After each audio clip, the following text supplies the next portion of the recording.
All right, let's go ahead and get started. So thank you and welcome everybody to the, March meeting of the Denver Astrology Group. If this is your first meeting, we always meet here on the second Saturday of each month, always at 3 p.m. to 5 p.m. here at the Mercury Cafe.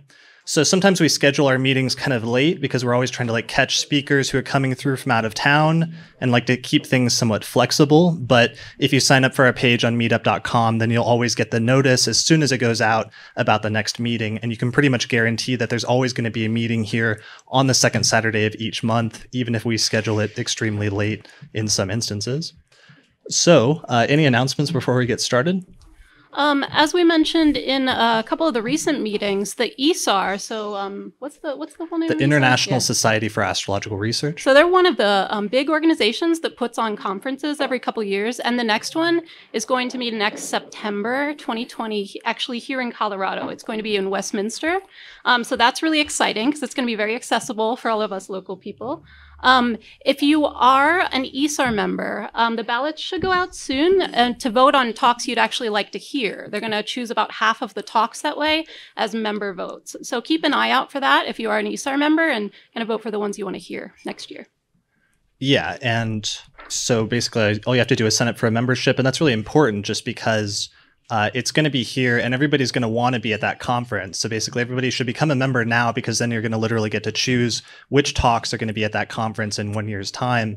And it's going to be astrologers, like all the best astrologers flying in, not just from the US, but from all over the world to Denver for this conference. They're shooting for 700 to 800 people. So this is going to be a pretty big conference and it should be a lot of fun. So pretty soon we should be able to announce other things for scholarships and also volunteer opportunities for local astrologers because they're going to need some help with groundwork locally to set this thing up. Mm-hmm. All right. Any other announcements?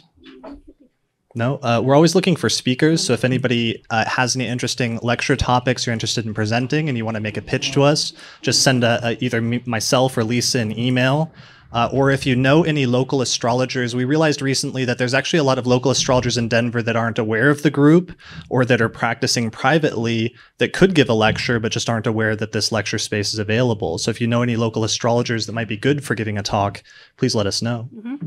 And if you or someone you know is kind of nervous about giving a first talk, if you haven't done it before, we've also had meetings in the past where we give like 2, 3, or 4 short talks. So you can kind of like dip your toe in the water, just do like a 20-minute, 30-minute talk. So we're always looking for that as well. Yeah. And do you want to like extend the mic? I just want it to be a little closer to your mouth. Yeah, let's see. Oh, God. Yeah, it's pretty close. Yeah, sorry. Yeah.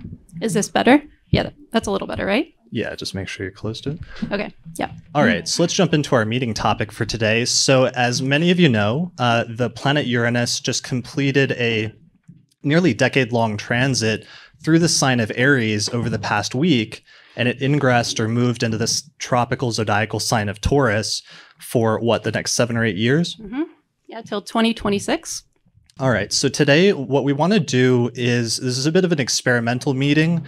We want to try to give people an idea of what this upcoming transit of Uranus through Taurus is going to be like, but not just from a mundane sense. A lot of astrologers will talk about Uranus and Taurus in very broad, sort of not generic terms, but they'll talk about it in a worldly sense of like what world themes they expect to come up with Uranus and Taurus.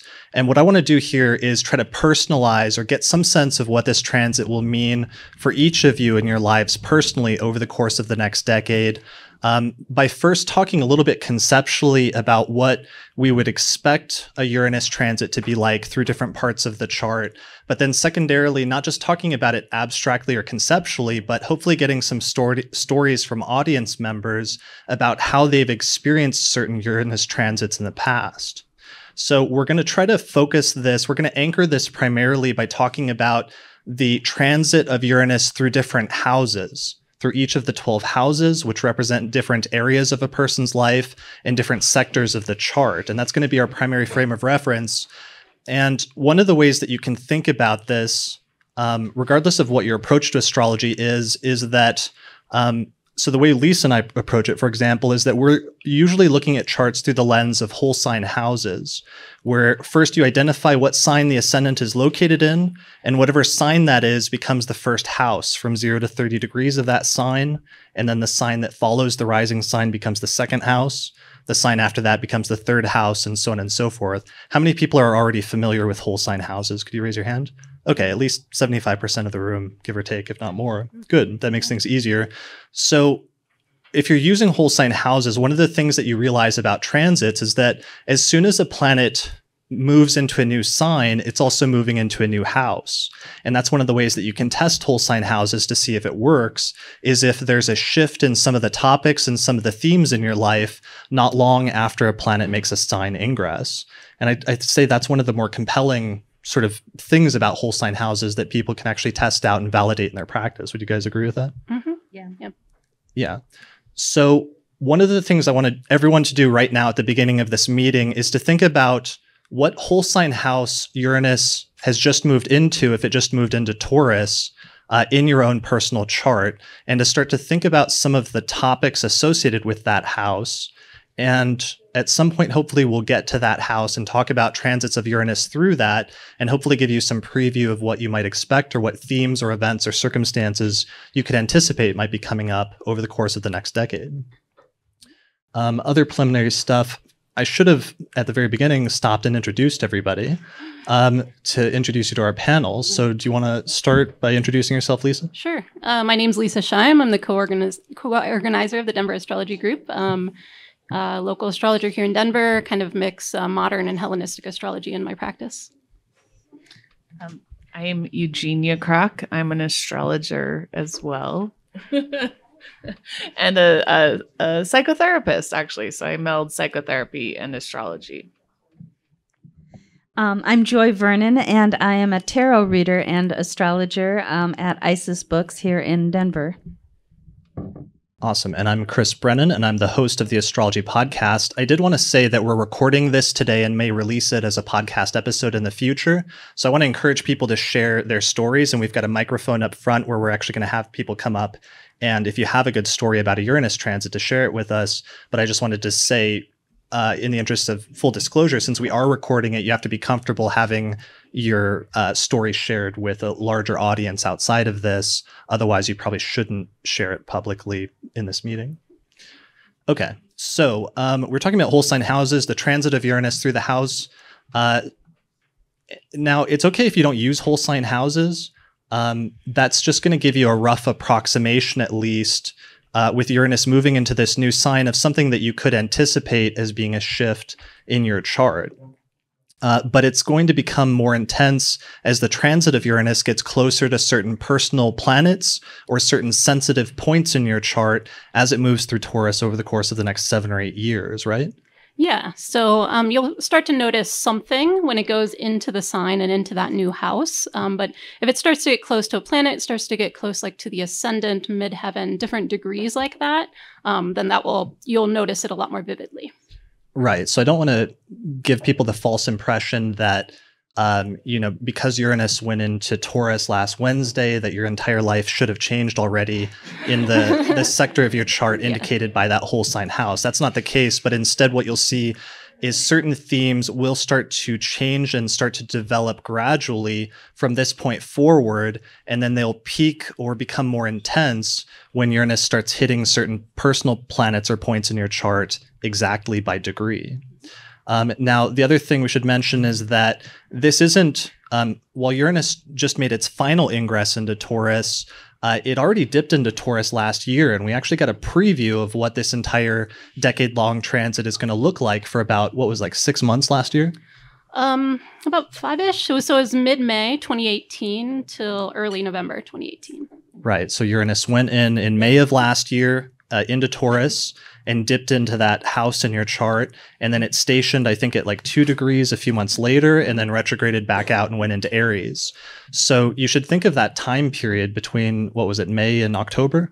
Yeah, basically. Between May and October, and some of the events and circumstances that were happening in your life even if they were somewhat subtle ones that didn't fully manifest in a major change, those could be a sort of preview or a foreshadowing of some major events to come over the course of the next several years. Any other preliminaries? What do you guys feel? Maybe we should start.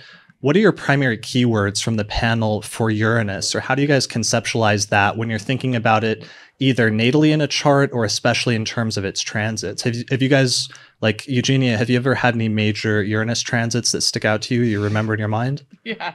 I've had Uranus plow through basically every planet in my chart. And I'm an Aquarius, so it's awesome. I love Uranus very, very much.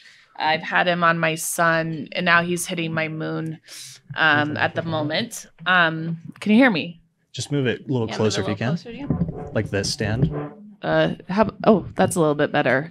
I actually have Uranus exactly conjunct my Jupiter and Sagittarius to the minute. Okay. So I'm tight with Uranus. And I guess to look at it from the perspective I look at Uranus is I look at it as like the typical breakdown, breakthrough, all of that stuff. But I really think of Uranus as genius. So there's a lot of, I find in the natal chart, but also by transit, there's a lot of obsession wherever Uranus might be.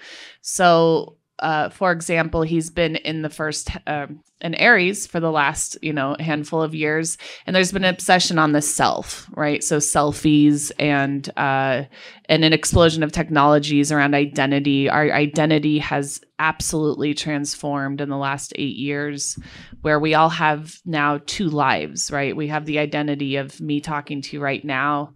But I just took a live video just before, and there's like maybe, hundreds of people watching this who are not here, right? Who are watching the second part of my identity right now. So obviously technology has a lot to do with Uranus, but it has a lot to do with that obsession. And as a Uranian human, being an Aquarius, I love him because he's the great liberator as well.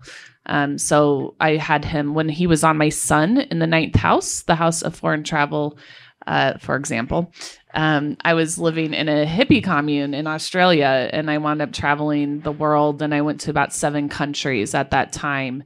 And that was when I learned about counseling and astrology, reflexology, things like that when I was 21 years old. And it totally changed the course of my life and liberated me from the ideas of living in America, and opened up my consciousness to the world at the time. So I love him. He's crazy. Yeah. He's a bit intense, but I love him. Yeah. And those are the types of stories, like that simple observation of how that went in your life, where Uranus went through your 9th house and you had some of those radical changes in the context of 9th house areas of your life, like travel and philosophy and astrology and things like that. And I was a philosophy major in college prior to that. And the philosophy major is what made me, and 9/11 happened also. And that's what got me interested in philosophy. And so I had to go see what was going on in the world. How could 9/11 happen? And I joined the philosophy sect in college, and I took graduate school programs in it. And then it was the philosophers who said, you need to go see the world to develop a good idea of it. And so I did.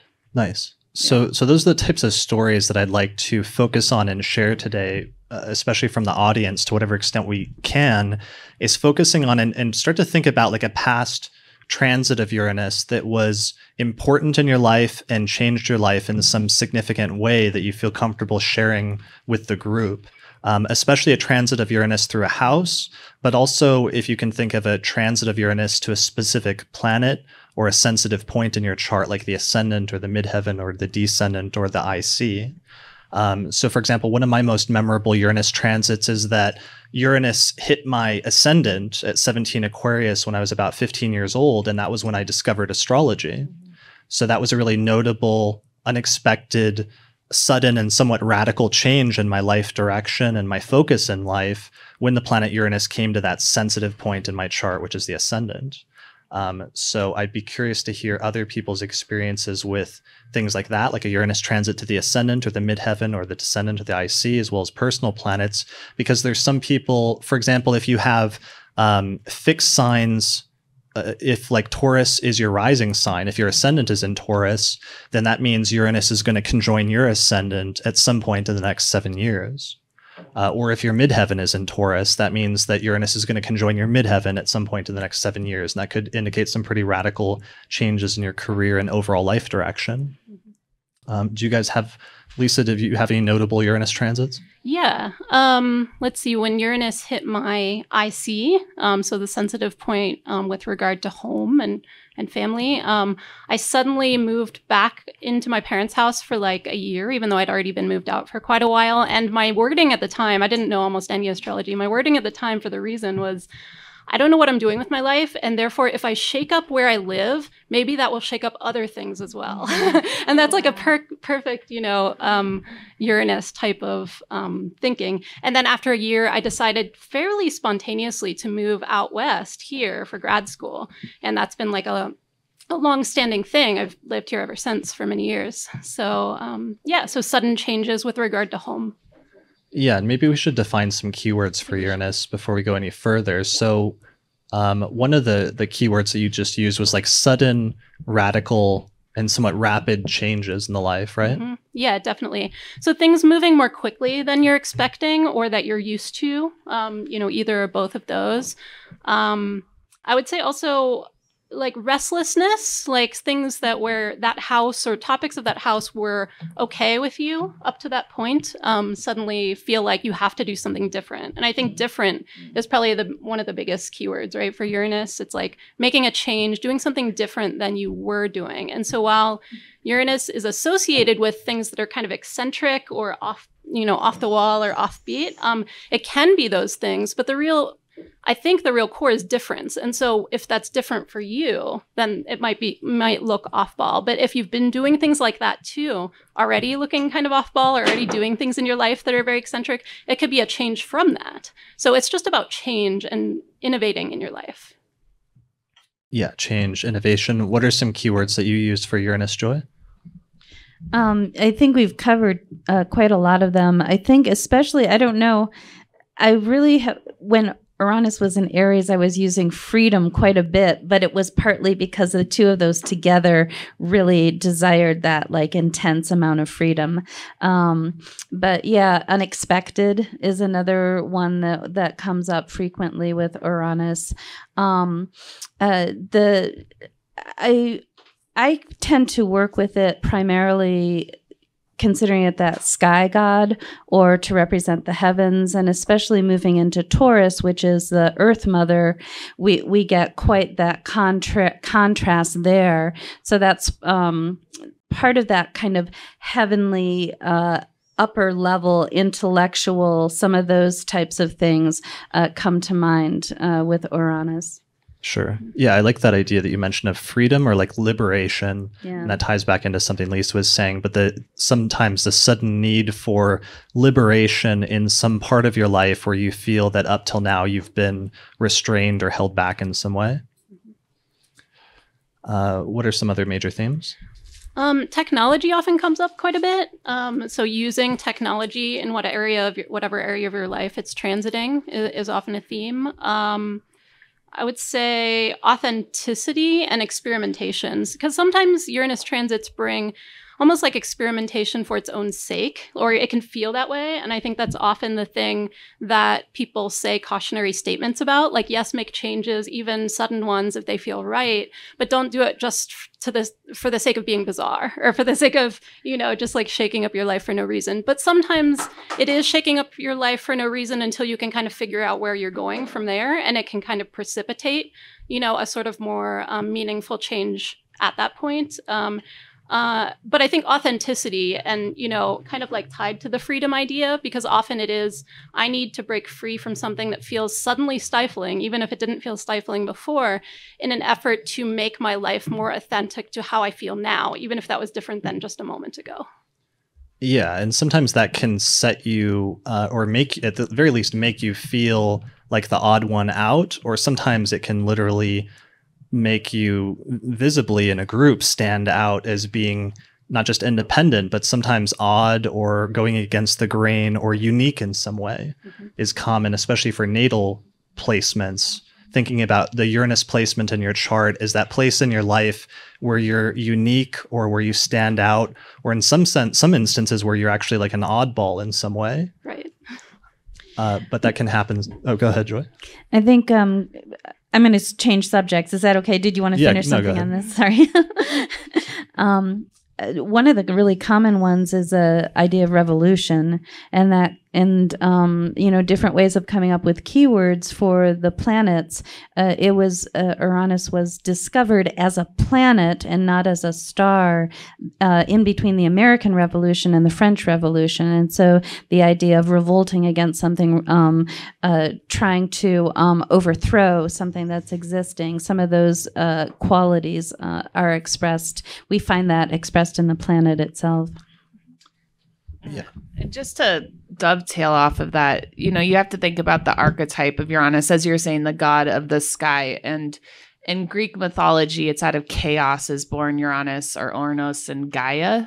And so the beauty of the chaos of outer space uniting with Gaia to create life as it is. And I think of Uranus just as the experience of looking into the night sky every night. You never know what you're going to see, right? And it blows your mind, when you go to different parts of the world and you look at the sky, or if you see a comet or a star shooting, your mind has to think bigger, right? Like, that's when you feel small, right? Is when you're looking into the night sky and the poetry and the majesty of outer space. And that's what happens with Uranus transits. They leave you in awe of the lack of control we have over our life. And the sudden unexpected liberation. And because of that, when we have Uranus transits, they force us to be present. Like absolutely present, because we have no control. Just another quick example. I picked up my bags and moved to Egypt when Uranus moved into Taurus, and it hit my moon, my home. And unexpectedly, I moved to Egypt, and then unexpectedly, I had to leave Egypt, leaving me homeless for a year. And then I just moved to a new home as soon as Uranus moved into Taurus again here in Colorado.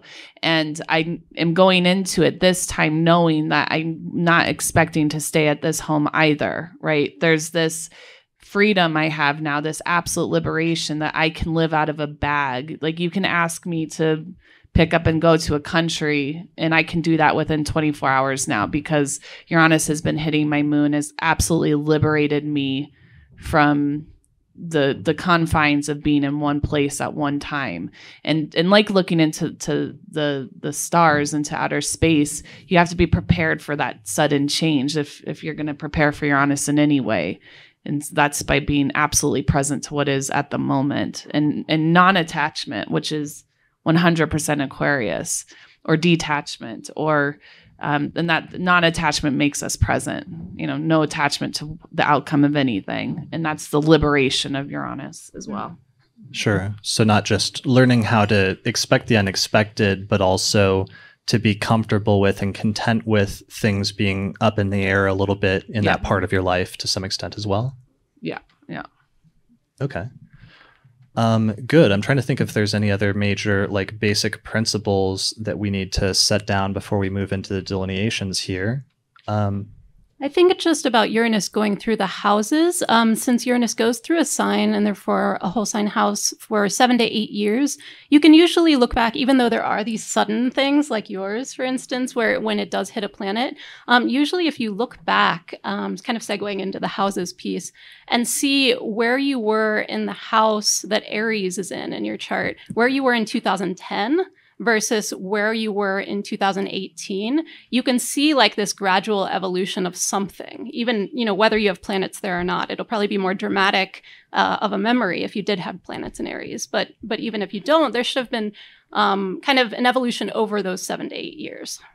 Right. So everybody should think back to what whole sign house Uranus has been transiting through since, when was it, 2010? 2010 it went, yeah. Okay, so that was 2010, and then it just ended last week. And what house that was moving through in your chart, and what sort of changes happened to you over the course of the last 7 years, because that would be a good reference material right now for us as we're trying to anticipate what some of this transit is going to be like over the next decade.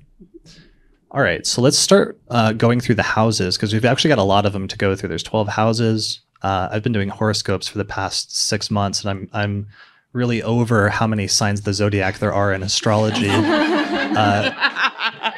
I don't know if anybody's done that before, but try writing, a column like 12 times over again, and very quickly you start wishing the zodiac had fewer signs.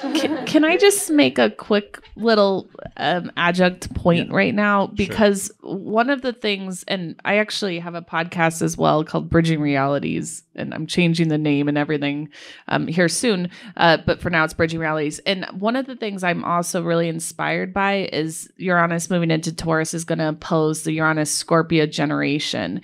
So the actual, not just through the houses, but just a quick side note about this. I think what's so interesting about Uranus moving into Taurus is it's reigniting Uranus when it was in Scorpio. And every movie that's coming out on Netflix right now is a reflection of Uranus and Scorpio. So I have a lot to say about that. We're going through the houses today, but if you have Uranus and Scorpio, if you're born between November 21st, 74, and November 16th, 82, this is a really, really, really interesting transit. And I'm going to talk more about it on my podcast ultimately, because I've really worked that generation out because of Netflix. Yeah.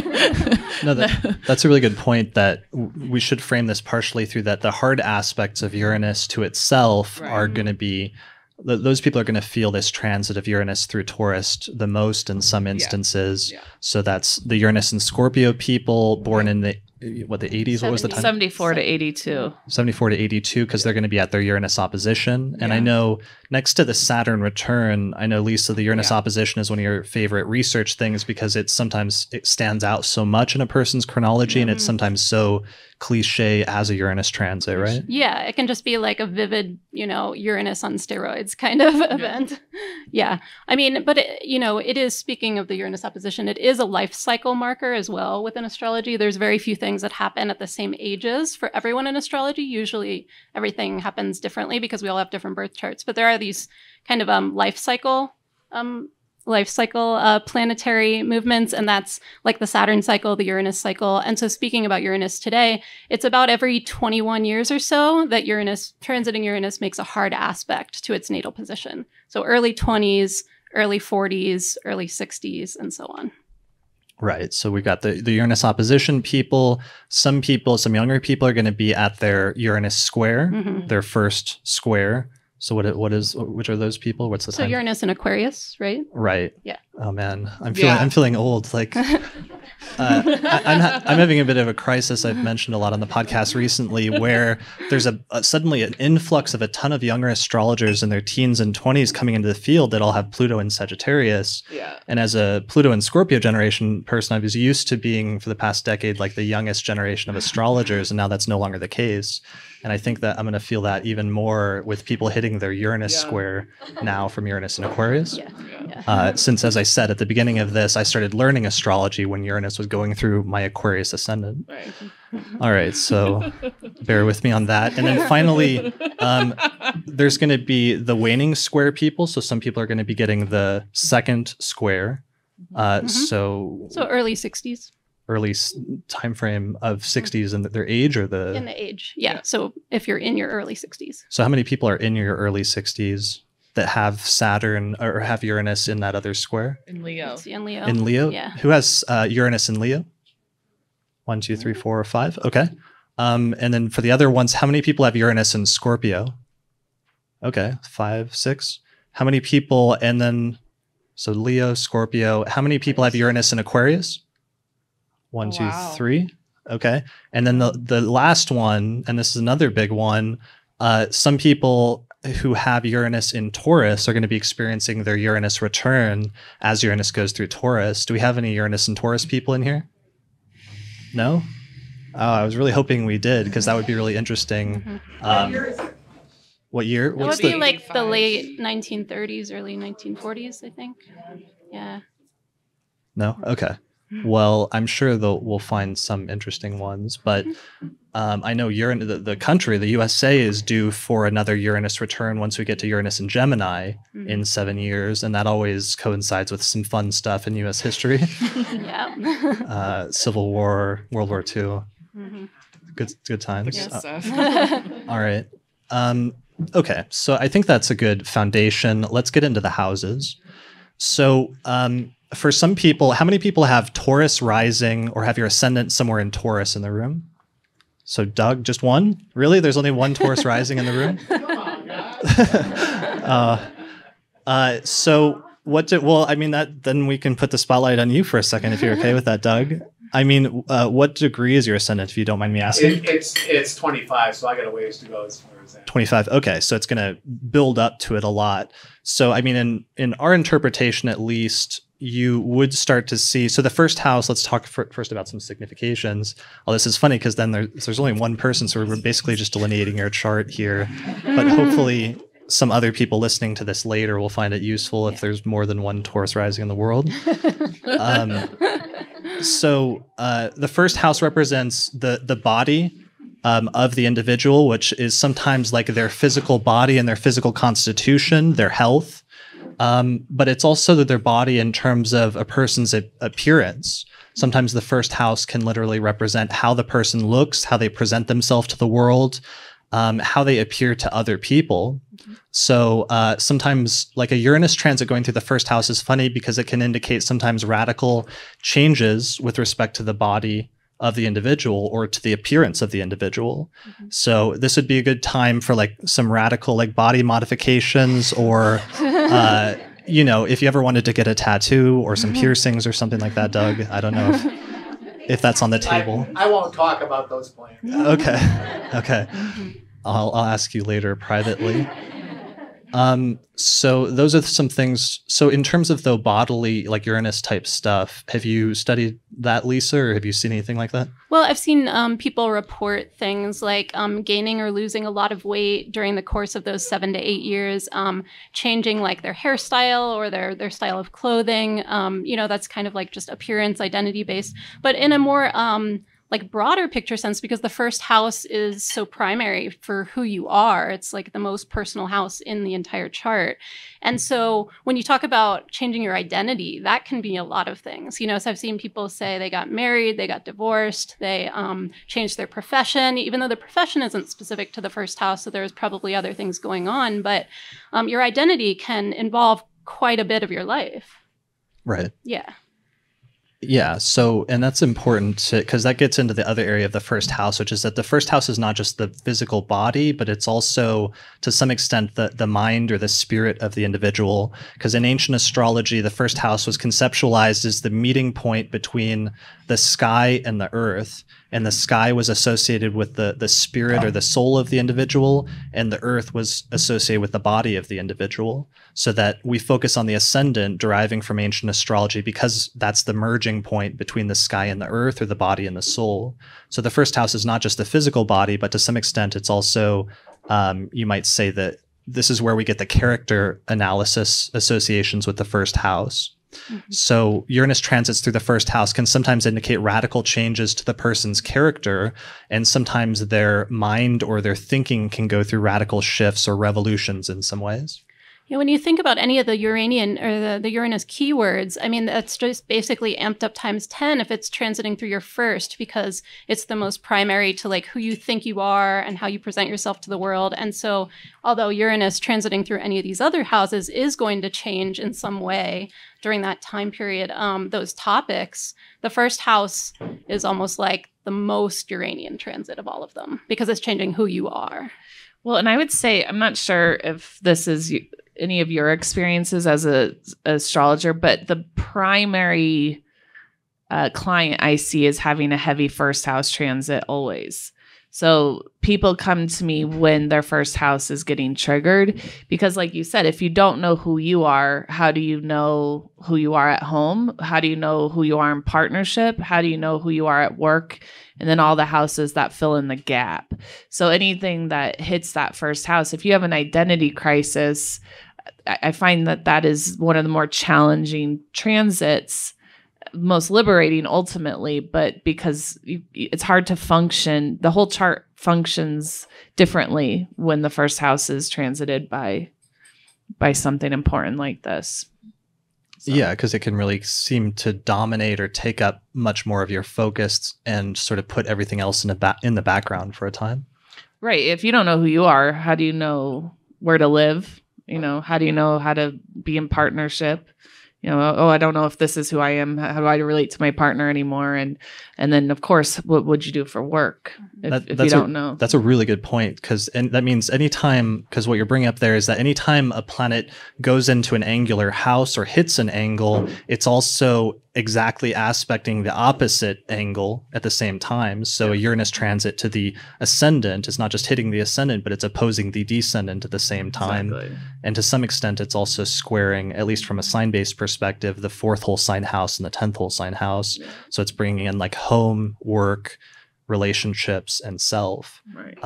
And sometimes the change, the Uranus transit through the first and the changes in the self can be a radical catalyst for changes in relationships, because if you suddenly go through a huge transformation in your identity or your body or your appearance or something, the question is, how is that then affecting your relationships and your 7th house?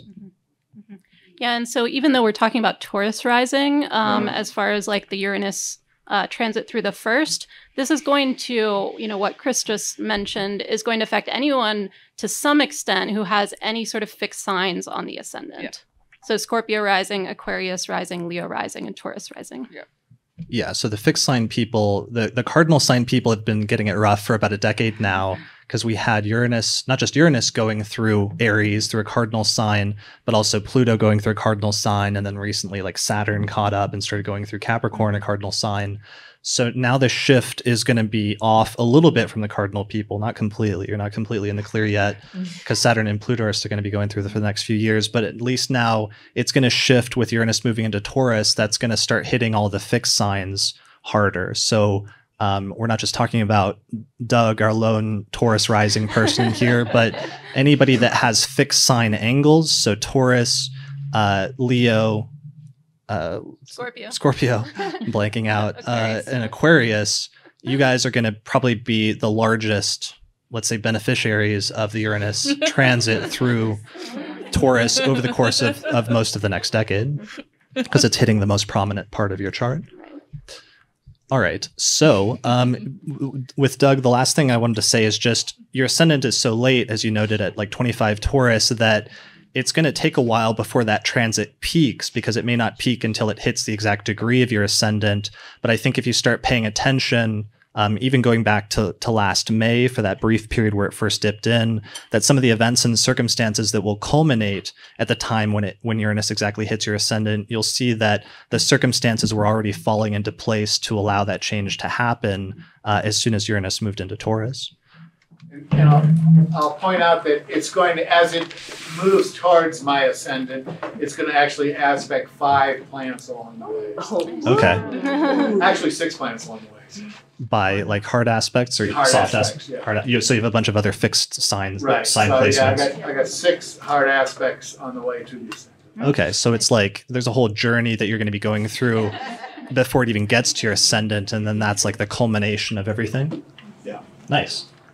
Good. Well, I'm excited to hear how that goes. I'm excited for you. I'm actually genuinely excited just because that was such a positive transit, like I said, for me, of Uranus hitting my ascendant. And it was definitely, some things were like destabilized and there was a big shakeup and things changed in ways that I could never have anticipated. And that's actually, honestly, one of the hardest things I think astrologers have an issue with when dealing with Uranus and predictions, is that it's literally attempting to predict the unexpected or the unpredictable. And sometimes that's all you can say, is that you're not going to be able to predict the exact changes that you're going to go through during this time. We just know that you're going to go through some radical, unexpected changes that are going to transform your life in some way.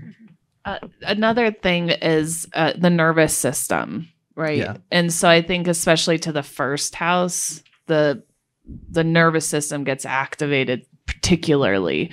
And again, it's like breathing deeply, you know, like this is how we work with Uranus, is to just breathe, like really intentionally, like 7 seconds in, hold 7 seconds, out 7, because the nervous system, especially to the angles, is going to work. We'll feel it in our chest, we'll feel him physically.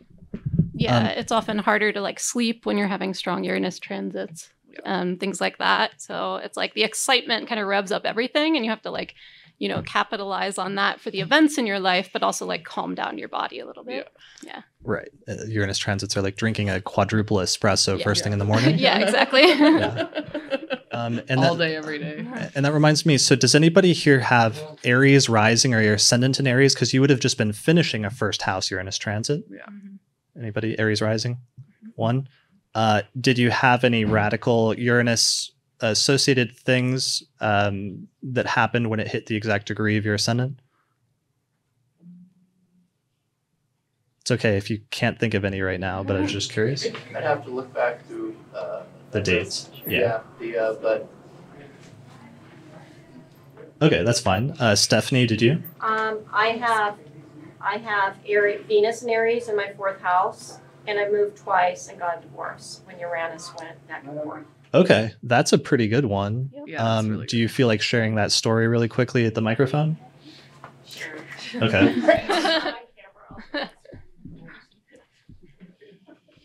And actually, Speaking of the angles. do you mind if I throw your chart up? Well, it won't show up as whole sign houses because I don't use whole sign houses, but That's okay. it affected my home. Yeah. And at first, when Uranus hit my progressed Venus, which actually, my progressed Venus retrograded after I was born. So it's backed up. My natal Venus is 22 Aries. My progressed Venus is like at 13, something like that. Maybe it was at 14. So when Uranus hit it, my husband said he didn't want to live with me anymore. And at the same time in his chart, he was having a progressed sun in Aquarius going into his 4th house. So we both had this Uranian kind of energy. Sure. And it happened so fast, like boom, 6 months. We're gone in different homes. And how long had you been together prior to that point? 28 years. Okay. So that's a really good example of like sudden, unexpected, and really rapid change. Like sometimes it happens really quickly and just everything is suddenly different from one day to the next in some sense. A positive situation happened where I suddenly met someone else new when I had a Venus-Uranus conjunction on my Venus. And I now live with him. And we bought this nice house and stuff together, and we're still together. So we'll see what happens now that Uranus is shifting gears. So anyway, that's my Uranus story. But I did, referring to you talking about the nervous system and Uranus, even though it was not transiting my 1st house, I felt like I was having a nervous breakdown. There was electricity literally running through my body. And with that being said, I'm born with Uranus conjunct the moon. So it was definitely all kinds of Uranian stuff going on, even though it wasn't in my 1st house. Sure. It was very difficult to get grounded. I did everything all the books said to do. Go hiking, hug trees, breathe, take a hot salt bath. I took so many Epsom salt baths and, chanting and everything. And it helped, but it would just come back. Yeah. Like literally like lightning bolts coming out of my fingertips. It was awful. But it's gone now. Yeah.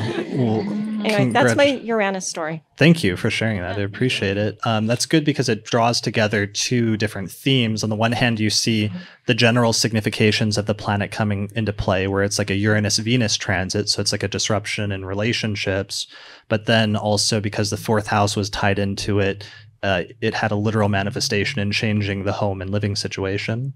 So that's something we'll want to come back to, is that sometimes these delineations are going to be kind of complex because every placement or every transit a person has is going to be tied into multiple things in their chart. And ideally, you would be taking everything into account. But for our purposes, we're largely just going to be isolating specific transits or specific manifestations. All right. Did anybody have a good story of Uranus going through your 1st house or transiting your ascendant that you feel like sharing? Yeah, you have one? Yeah. All right. What was it, really quick? Basically... Or give me the short synopsis, and if it sounds good, then come up to the microphone. Sagittarius rising, but Capricorn's in my first house, and in my 40s I got married in around 20, divorced, and then in my early 40s I remarried, moved, quit a job, started a job, had a baby. In my early 40s. That sounds great. Actually, would you mind coming up to the microphone to share that, just so everybody can hear you?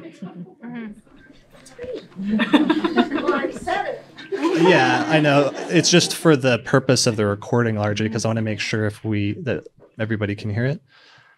So you said that you have you were born with Sagittarius rising. Yes. What degree? 7.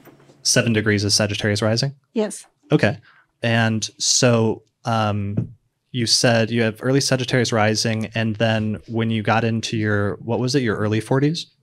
Yes. Where's your natal Uranus? Let's see, it's at Gemini. 13 Cancer, Oh. I believe. At 13 Cancer. It was stationary retrograde when I was born. Okay. Oh, so it's okay. So a stationary planet, that means Uranus is going to be more important for you in particular, because a stationary planet is kind of getting amped up, or it has kind of like an exclamation mark after it. So you had stationary Uranus in Capricorn, Sagittarius rising. And so you go into you said your early 40s, and you had a bunch of life changes at that point. Mm-hmm. That would have been around your Uranus opposition transit. Mm-hmm. Okay. And was it around what degree did you say Uranus was at again? When I was born was 13 Cancer. So I don't know the degrees when all this happened, but it was in Capricorn. Okay. Yeah. So it was roughly speaking, it was opposing, at least certainly by sign. And then what started happening in your life? Oh, I met a man, married him 2 years later. We had a child. We moved 100 miles away. I had 2 older sons who didn't live with us. I started another job, complete. It was not my ex-husband lived here. My mother lived here. It was kind of nobody wanted to, I took off, and it disrupted everything. So were you already in another relationship when you met that other person? No. Okay. So had you ever had any intentions of getting married, or because that's kind of late, you're in your early 40s? I was separated for 7 years before I got divorced. It was quite close to several years, probably about 4 years I was separated. And I had gone somewhere one night, and a lady did my palm, said I would have another child. And I was like, I just, said, no, that wasn't going to happen. But I met this guy. He'd never had kids. And he's an Aquarius with a Capricorn rising and Capricorn moon. So, and his son I wondered, he has his son in the first house also. And a few years ago, I discovered, it's like, it just hit me. It's like, oh, he's so Aryan. And besides being an Aquarian, he's just, things happen all the time. Unexpected. Weird stuff. So you said he has Capricorn rising and Capricorn moon? Yes. I mean, that's really interesting in itself. And then I know your ears perked up at that, just because what happens sometimes is when you're going through a transit, in your instance, it was like Uranus going through Capricorn opposing your natal Uranus placement. Sometimes a person will come into your life that has those same energies prominent in their chart. So in your case, it was like a Capricorn transit, and a strongly Capricorn placed person came into your life to sort of manifest or represent that transit in some way. Mm-hmm. And he also would have been having very strong Uranus transits at the same time. And my son's in the 11th house, so we were clicking on several levels, I think. So. Sure. That's a great example of, Uranus opposition. Mm-hmm. Thank you for sharing that. I appreciate it. All right. Does anybody else have any good Uranus through the first house stories? Do you guys, any of you panelists, do you have clients? Just keep going? Yeah, because we only have an hour. Okay. Around the first house. All right. The 12th house We should go to the second house. All right. So let's move on to the second house. So the second house, in some of its literal manifestations, are things like finances, your money, your possessions, tangible goods in your life. What else? Your way of earning an income. Yeah, your income. Your source of income. Money coming and going suddenly. Money coming and going. Yeah, and so Uranus transits through the second house can sometimes indicate radical changes or sometimes disruptions to your finances, to the way that you make money or spend money, your attitude towards financial matters. What else? I mean, the biggest thing I see with Uranus transits through the second are simply people changing jobs a lot or changing the way they make an income, and oftentimes becoming self-employed or doing some sort of freelance work because of the independence aspect of Uranus. Also, sometimes bringing in greater technology into their workplace, or that allowing them to work on their own. So different keywords kind of blended with that, but oftentimes changes in how you make a living is pretty common. Right. Do you guys remember any good client stories of Uranus transits through the second or anything like that that jumps to mind? No, that's fine. I think it just tests your sense of security. You know, what you think makes you safe, you have to really reevaluate, you know. Right. Especially if you have Taurus in the second, which you do. You're an Aries rising, yeah. So I think that our sense of security, we have to be very flexible about what we think that is. And sometimes that is, oh, well, we think we have this money in our savings account that's going to keep us safe. And then maybe, you know, the idea of safety just shifts for whatever reason. Sure. So does anybody have Taurus on the second house? Does anybody basically have what would Aries be Aries rising? Aries rising. Yeah. Just one? Yeah. Okay. So one person Aries rising. Does anybody have or remember any notable transits of Uranus through your second house from the past? Or if anyone here is Pisces rising, then Uranus would have been going through your second the last 7-8 years. Yeah. Does anybody have Pisces rising and just finished like a major second house transit of Uranus? No. Okay. That's interesting. We're gonna find out that everybody has like one rising sign later in the zodiac. Yeah. I mean, I've seen a few examples just informally, but like I said, you know, previously it was just a lot of people starting to innovate and work on their own, work from home, you know, figuring out ways to be independently working and bringing in income. So, but I've seen several of those. One of my students has a Pisces rising. And I also see the second house as everything values you, not just that bank account, stability, but all of your values, what you believe in. Mm-hmm. Where's your integrity, your belief there, the strength you get from a foundation, psychological foundation for it. But it shows up there in a second. Well, it was interesting to see what happened to her. Lovely girl. She has Jupiter in the first house in Pisces, so she's very bright for a Pisces rising, very, very sweet and outgoing. Her value system completely transformed. As a Pisces, it was kind of easy for her to maybe move the truth around a little bit to her convenience. Man, that slapped her upside the head so hard she went flying around and landed in a lovely place. And I was talking to her the other day, and she said, "Oh, I cannot even tell a white lie now." So I think that's a good example of that Uranus transit through the second house. It's just her value system was really shaken up. She got hurt by it, humiliated by it, lost grievously behind that, and bounded back in a good way. Wow, that's a really good example. Was there somebody else over here? I have Pisces. Okay. Do you have any notable changes in terms of your income or finances or values over the course of the past decade that are worth like any good anecdotes? Yeah. Yeah? Okay. Do you want to come up to the mic to share? I don't know about that, but I have a completely different understanding of astrology after it's like turned inside out. Okay. So your understanding of astrology changed during the course of that transit? Completely, yes. Okay. Do you have any like natal placements that got hit specifically during the course of that, like cardinal signs, or was it just Uranus going through that house? I think it was. I've got Uranus in, I don't know which it is on the descendant, and Saturn's on the ascendant, and then my sun is on the midheaven, so for me, those all get triggered whenever there's a Uranus transit. Right. Okay. So you have a natal Saturn-Uranus opposition. So then Uranus is kind of a prominent player in your life. Both Saturn and Uranus are.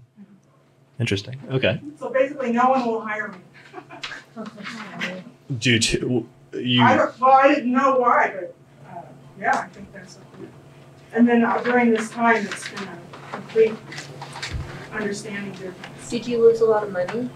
So did your income go down? Yeah, I didn't have any to lose, so it was okay. But yeah, just complete difference. Sure. All right. Well, it'll be interesting seeing how that shifts now that Uranus has left that sign and now it's moved into your third house. So changes in like communication and things like that. All right. Does anybody else have any good Uranus second house transit stories so far? No? Okay, that's fine. That's a good segue then to the third house. So we'll just keep moving through here so we can actually get through all 12. So third house, some of the primary significations. You want to go? Okay. So the way you communicate, sort of teaching and learning, any sort of communicative aspect goes in the third house.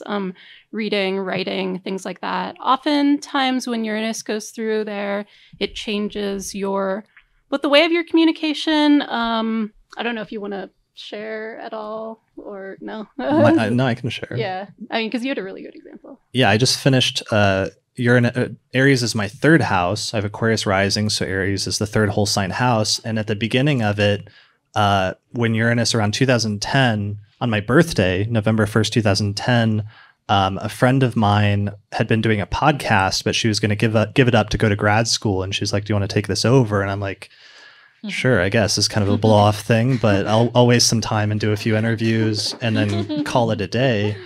And over the course of the past decade, that became like my primary thing and suddenly started taking up more and more of my time. And it's not just doing a podcast, but what it ended up being is innovating in uses of technology and like learning how to use different forms of technology to communicate, both in audio and video, but also just rapid changes in my ability to communicate, which I wouldn't have anticipated or expected going into that. I think if my younger self told me that I'd like sitting on front of a stage, talking to a group of people and like recording this to share with like thousands of people afterwards, I would have said I was crazy and there's no way that I would ever do that. But after a Uranus transit through my third house, I can definitely say that it radically changed my communication and it changed the way that I was communication through innovative ways, like using technology to leverage it. Yeah. So that's my third house transit of, I'm not saying everybody's going to start a podcast if right. Uranus is going into your third house right now, but definitely thinking about ways that your approach to communication could change. Thinking about ways that technology or other things could change the way that you communicate, and other sort of radical departures in communication style. Mm-hmm. Yeah, and yours is a really great example because it combined a few of those keywords. So that's why I was hoping you would share. But it can also involve education. Third and ninth house can be education. So particularly like something really typical would be like starting to take classes online or starting to teach classes online because it involves the technology and the education.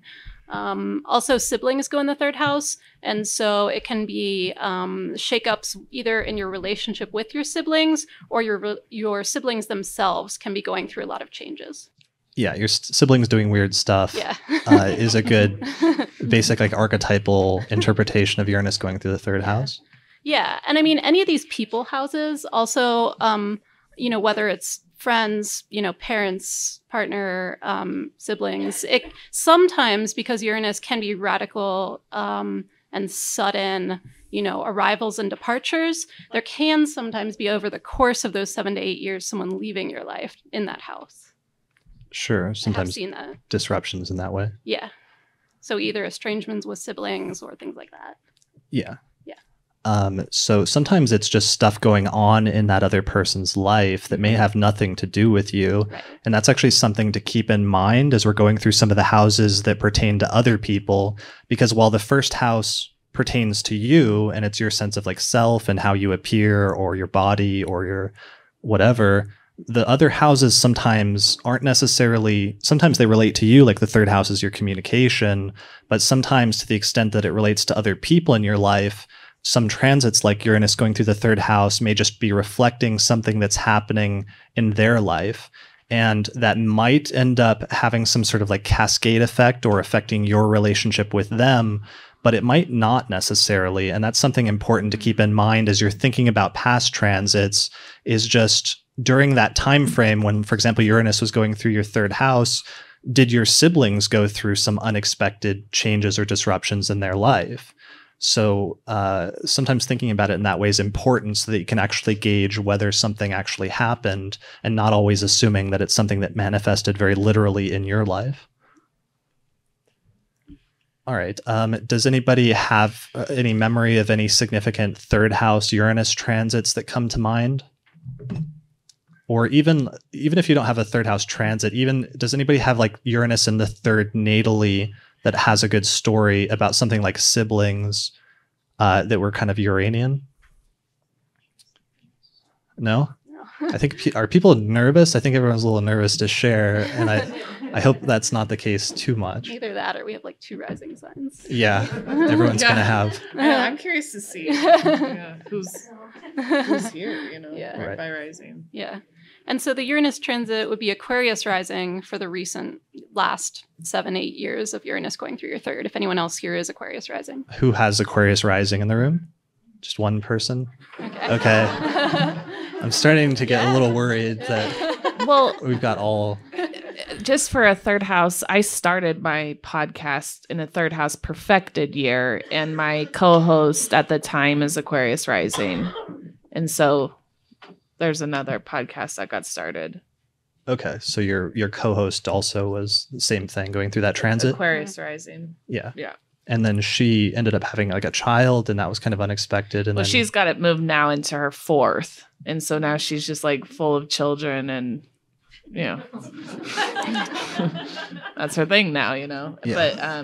But at the time she had it at a predominant place in her third house, and I was in my third house perfected year. Well, and that's funny because wasn't she also the tech person? Yeah. Like you were there. You're the talent. Yeah. Not the talent. She was also talented, but you're not very good with technology. I think you usually say quite openly. And Yes. She was the one that was just brilliant with social media and websites and everything else. Yeah. When she started having the kids, then that's when it was a moon progression. I'm sorry. It was my moon in the 3rd. And then my moon moved into the 4th. And now the podcast has had difficulties because I don't have that tech person. Yeah. And because I'm in the 4th house now. Every astrologer needs a good like Aquarius rising friend that can do tech for them. Yeah, absolutely. Yeah. All right.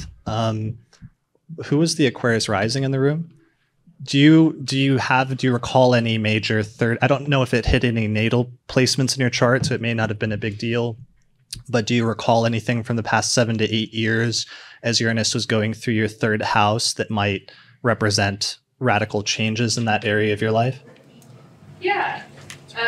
When it went back from May to November, my brother was like, I just need to get out of where I live, and we need to go like will you like travel with me across the country and try to find a place? Oh my God. So literally from May to November, we were like going through the streets, like what are you, what are we, like going around the country trying to figure out what we're gonna do with who we are. I love that. That's great. Would you mind? Can I bring you up to the microphone? You don't have to. Okay, come on up. And the other thing is I might throw up your chart if you feel comfortable. Sure. Yeah. Okay. What's your name? Bethany? Stephanie? Bethany. Bethany. Birth date? March 11th, 1990. What time? Thanks. 5:32 a.m. Where? Henrico County, Virginia. How do you spell it? Henrico, so like a hen and then Rico. So Henrico. Virginia. Okay. Is your ascendant 26 Aquarius? I don't know what degree, but it is an Aquarius. Yeah. Okay.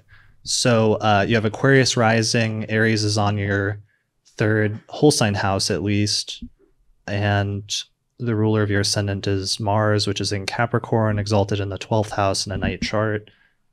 So what was the story? What was so you have one sibling? I have 2 siblings. 2? Okay. Yeah.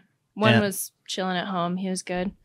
But the other one was living up in North Carolina and just like was fed up and had to go. And he just like called me and was like, will you leave with me and take me across the country and figure out where we're gonna, like, what I'm doing at all. And did you say, so this happened, you said it started last May when Uranus moved into Taurus, actually. Yeah. Okay. Oh, it moved into Taurus. Yeah. So and then it moved back out. Okay, then maybe that's totally unrelated. Well, no, it makes sense because it was going back and forth between your third and fourth. Then it wasn't just going back and forth, but it was also squaring the ruler of the third house, Mars, and it's stationed at 2, so it's still within 3 degrees of that. So he calls you up and he says what? He says, like, basically, can I jump in your car and we go across the country? I travel a lot, so it's not totally crazy for him to ask me to do this. Okay. But so yes, we just got in my car and like lived out of my car for that entire period, trying to figure out where he was going to live. So we went like all the way across the country, and eventually he ended up here. Okay, so this actually uprooted your own living situation for a point in time. Yeah. Okay, so Completely. that's actually really important because that's then part of the preview of what this transit, now that it's coming back to your 4th house, is going to be about. So Uranus going into Taurus for you is Uranus going through your 4th. And so one of the just very simple interpretations is radical changes in terms of your home and living situation. So you guys like drove around and lived in different places around the country over the course of that 5 or 6 month period? Have you heard of freecampsites.net? No, what is that? It's a great website. We pretty much just like, it was total chaos because you never know. It's like a 50-50 shot as to whether or not you're actually going to be able to stay in whatever place this was. So we pretty much just like rolled the dice every night as to where we were going to sleep. That's great. That's a really great. That's pretty perfect. It's pretty textbook Uranus. Like if you opened up the dictionary and looked up Uranus, it would be a picture of you living in campsites. So that's great. Uranus 4th house stuff. There's some Uranus 3rd house stuff tied in there because it's your sibling.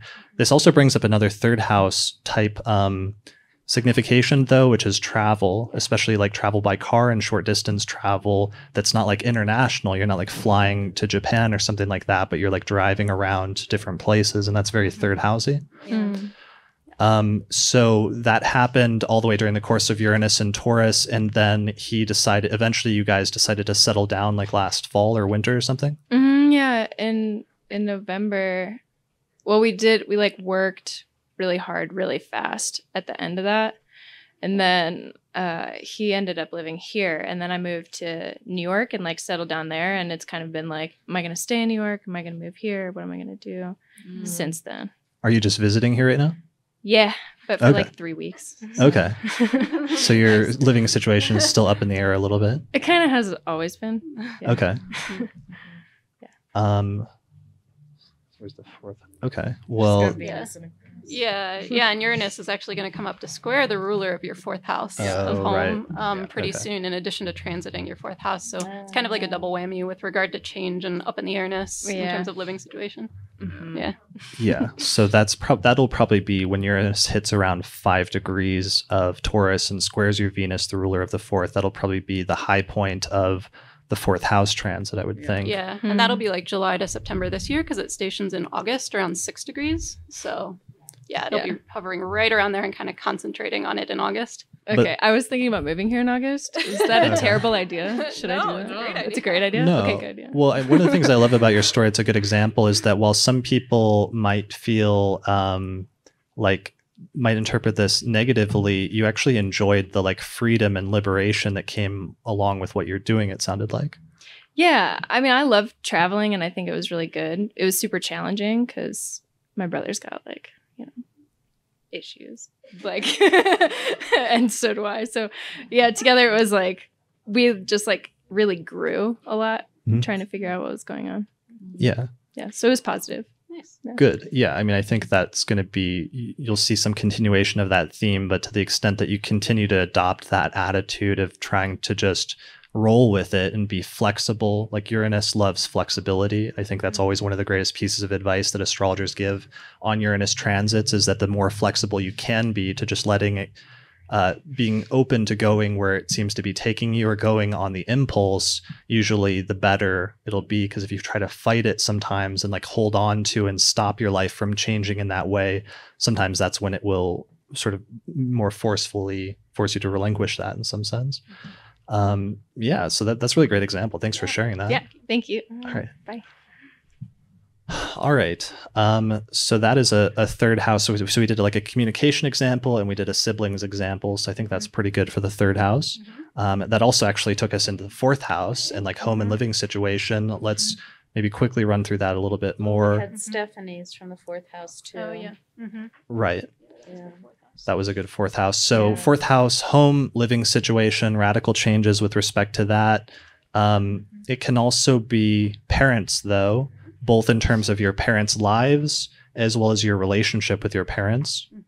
The fourth house is also your private life, and that's where it's connected with the home and living situation. But the 10th house is the most public part of the chart, where the planets are at their most visible, and the fourth house is the most hidden part of the chart. So it represents your private life, but also in ancient astrology, they associated the fourth with like mystical matters and like secrets and other things that are hidden in your life. So the parts of your life that are more private in some sense. Do you guys have any good examples of like fourth house parent type transits with Uranus going through the fourth?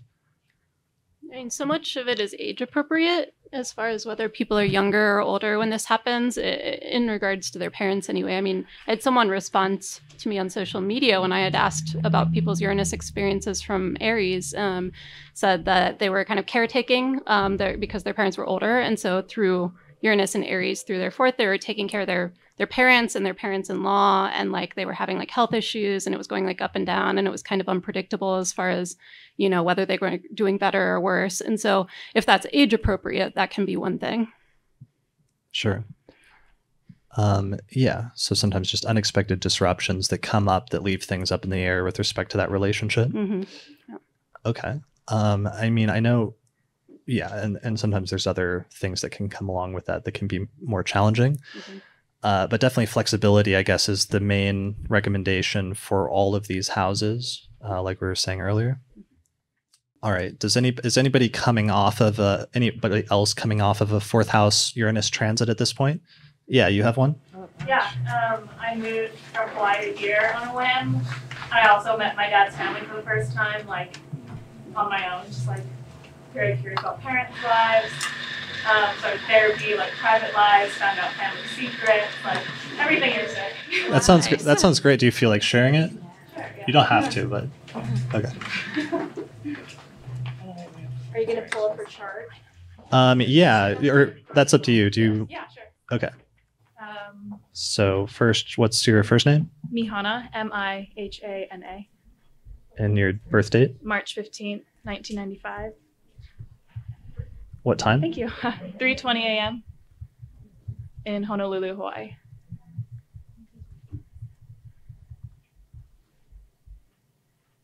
Hawaii.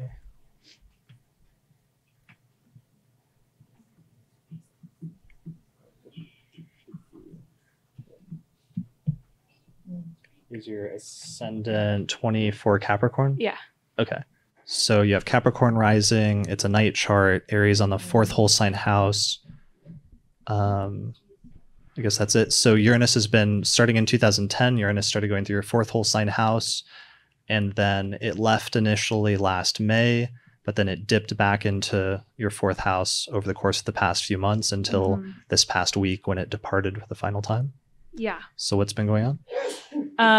So yeah, the past 7 or 8 years. So I moved from Hawaii to here. I've never been here before for school, and I just wanted to like go far away. I had to leave home. And you said you did that like sort of not randomly, but impulsively or something, or? Yeah, I mean, I knew I had to leave my house. I just never thought I'd end up in Denver, Colorado. Like it's very different from Hawaii. Yeah. But I needed that. I also lived in Sweden for like 8 months because I wanted to get as far away as I could from a like living situation. I also, my relationship with my parents has been very different. So I met my dad's family for the first time and like traveled to Utah to meet them. And I met like 30 relatives I've never met before. So that was just like really revolutionary, and found like my own identity stuff. And so that's something that previously not only did you not have connection with, but it had almost been just out of view and you didn't know a lot about. Yeah, I knew nothing about it at all. Okay. Very, very private. And in terms of like with that, like family secrets and, you know, like starting therapy on my own just for like my own dark secrets or whatever needed to come out. And then because it was like hitting the angles, like new relationship out of the blue, leaving a really old stable relationship. It's just like earthquake in general. Yeah. And towards the end of that, so your ascendant's kind of laid at 24 Capricorn. So Uranus would have like squared your descendant, and there's some of the relationship changes and disruptions, but also squaring your ascendant. So some major just personality shifts and changes at the same time. Yeah. And like with Uranus in my first house, I feel like I should be the super wacky person, but with like such strong Saturn, it's really scary. Like I do want to just like dye my hair pink and have like piercings, but like I won't. Right. But deep down, like maybe one day I will. What about the aspect to the Mars in Leo when that happened? That would have been what, like 3 years ago? What about it? You mean the trine? When it came to a trine. I'm curious what happened toward that. Because activating the ruler of the fourth is what you're saying? Yeah. Yeah, I don't know what the time frame on that would have been. But regardless, Probably Mars about is 3 years ago, Yeah. 2016. What happened to you in 2016? That's when I lived in Sweden for like 8 months. Also, that's when I started my relationship. That like ended. I think that's it. I can't really think of anything on the spot. Sure. Yeah. Yeah. Well, that's a really good example. I mean, and this is actually like the last chart, the last fourth house example that we were talking about, actually, where this is one of the issues where the whole sign house and quadrant house things comes into play, and where you have to synthesize the two.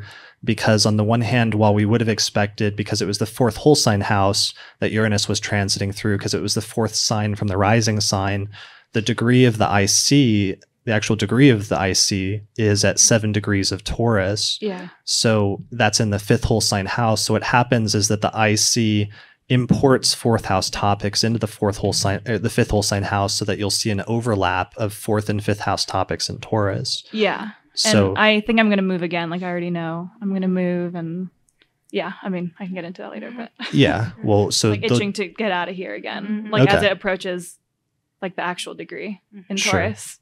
Okay. Yeah. Yeah. And that's what we would expect, is just a continuation of some fourth house topics of Uranus transiting through over your IC, especially once it hits the exact degree. But then also increasingly, you'll start to see some new topics come into play, which is from the fifth house.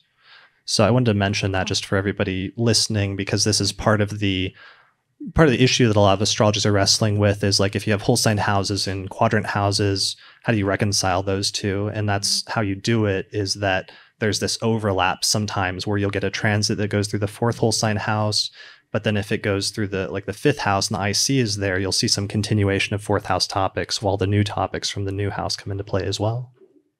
And so you're already anticipating and seeing some of that coming up? Yeah, I'm probably going to move to New York. Okay. We'll switch places. Great. Yeah. Well, that was a really good example. Thanks a lot for sharing that. Yeah. All right. Yeah. We have a half hour? Yeah, we Really? have 2/3 of the houses together. Okay. So we might start zooming. So let's jump into it then. Fifth house, one of the primary topics, the tangible topics, is children. So if children is a very fifth house topic, people unexpectedly having children, changes happening in a child's life if you already have children or if they're adults. Sometimes your children going through like a Uranus phase and being really rebellious, or deciding to be weirdos or something like that temporarily. And I say that somewhat in jest. I hope no one's offended by that. What are some other Uranus transits through the fifth house type things? I mean, if you don't have children, sometimes unexpectedly having children. So sexuality is a fifth house topic, so sometimes people can become more experimental in their dating or sexuality lives. And just like having fun or creative expression. So artistic pursuits, oftentimes people start experimenting with. Yeah. Covered. Yeah. Covered. That's it. Feels Those good. 3 or 4. Okay. Does anybody have that you remember any fifth house Uranus transits that really stand out, especially ones that relate to your children or other topics that we talked about? Yeah, you have one? That's when I had my son. I was 45. Oh, okay. Wow. So you were going through you were going through your Uranus opposition at the time that you had your son, and Uranus was transiting through your fifth house? Okay. And how did that go? Were you planning on having children at that point? Yes, I used the internet to find a man who wanted to settle down and do the traditional family thing. Oh, awesome. So It was a Saturnian Uranian thing, because the Saturn rules my fourth, not Bible sign. Oh yeah. So you met him on the internet. Yeah, I sought him out on the internet, not him personally, but I just put my stuff out there and said, bring me somebody, and boom. And we got married, and we had a very Uranian sort of a settling down period, about 2.5 years. But right in the middle of the transit, that's when I got pregnant. Wow. Yeah, that's a great example again of just like technology coming into play in a way that instigates or helps at least to allow some of the changes to take place that are indicated by the transit. In your case, like online dating, bringing about eventually like having a child. And then by the time Uranus left, I went into menopause. Okay. So no more. That was it. Wow. Well, and I think a lot of the people who are having Uranus move into their fifth have had Pluto in their first for a very long time.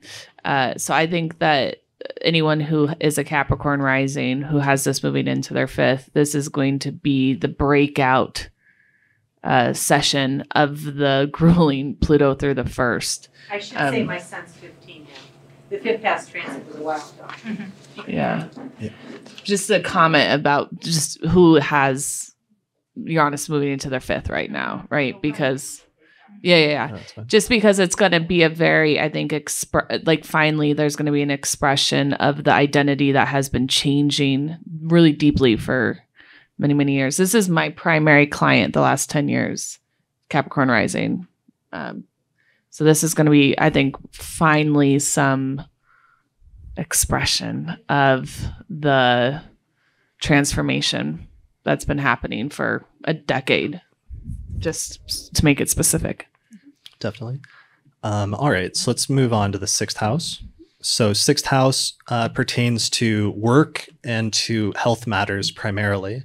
So your job or any job where, especially if you're working for somebody, is a sixth house matter. The sixth house also has to do with health and sometimes matters pertaining to health, which can sometimes be like that which you need to do to upkeep health or that which you need to do in order to repair your health in some instances. So what are some manifestations of Uranus through the sixth? Well, I kind of think you just nailed it. Maybe we should ask for examples just for time's sake. Yeah. Does anybody have any good Uranus through the sixth examples where either there was a major disruption in terms of your work or there was major changes in terms of your health? No? And this would be then Sag rising people. Is anyone Sag rising? So there's three people who have this going into the sixth. So maybe, do you guys have any examples of the last whatever? Well, this would be going in now, right? Right, but they had the introduction to it last summer. So maybe someone could use a real life. Well, we got two chomping at the bits back there. I don't know.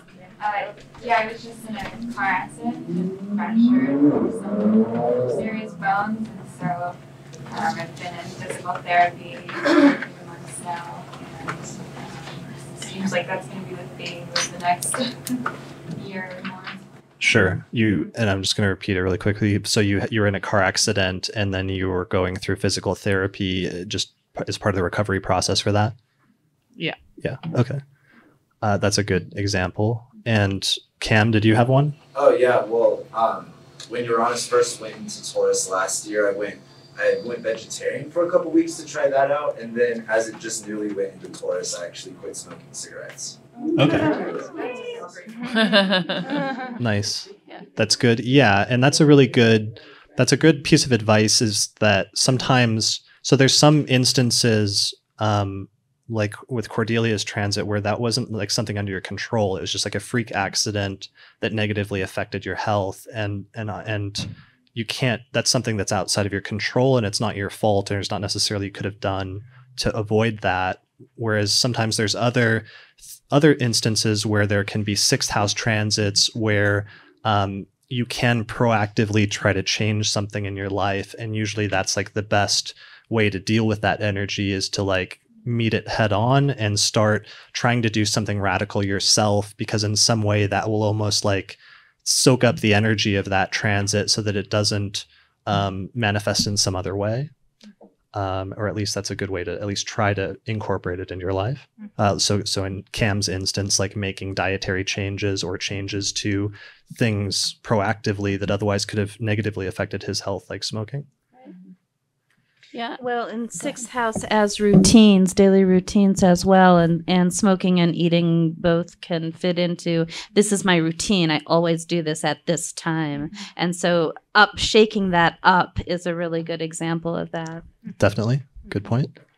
What I have seen a lot, two different things with Uranus transiting the sixth, is people either proactively or reactively starting to do alternative types of health thing, because Uranus being like something that's different. And so, that can be alternative in general, or just what's different for you compared to what you've been doing before. And sometimes that's because of health problems cropping up that aren't solved through other methods, and some of it's just because you want to do that. The other thing I've seen a lot is similar to like Uranus going through the 2nd, 6th, and 10th. I see a lot of overlap with the independence aspect and working with technology and like becoming more self-sufficient in your work. Yeah, independence in the workplace. Yeah, definitely. All right, I think that's good for the 6th house. So 7th house, the place of relationships, marriage, other close one-on-one relationships with other people in your life in general, your sense of like the other, as opposed to the 1st house, which is the sense of self. 7th house can also be partnerships. Any other major things? Clients. Clients. If you do client work, clients. Yeah. So Uranus going through the 7th house can be major changes to relationships, sometimes disruptions, sometimes innovations, like somebody coming into your life that shakes it up, but in a positive way, that sort of like is revolutionary to you, or is something you never thought you would do, but that person coming into your life allows you to do that. Any other things like that? Okay. Does anybody have any good examples of like a Uranus transit through your 7th house or to your descendant? You've got one? So it's kind of happening right now. Okay. So I got married in November, and I think Taurus is also like dealing with finances and stuff like that, and so we have a lot of debt to get combined that we're trying to tackle. Mm-hmm. And in addition, just today it was opposition by Saturn, so it's been a rough day. Okay. What's your rising sign? My ascendant is Scorpio. Ascendant is Scorpio. Okay. So I'm trying to think of what placement that is. What? Saturn and Scorpio? Just the Uranus transit in general. Oh, yeah. So Uranus going through the 7th, just starting the 7th. Yeah. Yeah. Okay. And you said you got married in November? Yeah. Do you know what day? The 14th. What was? It was just after it went back into Aries, but it had already gone into Taurus. So It was in Taurus like at the beginning of November. When did you start the relationship? June 24th. Of last year? Yeah.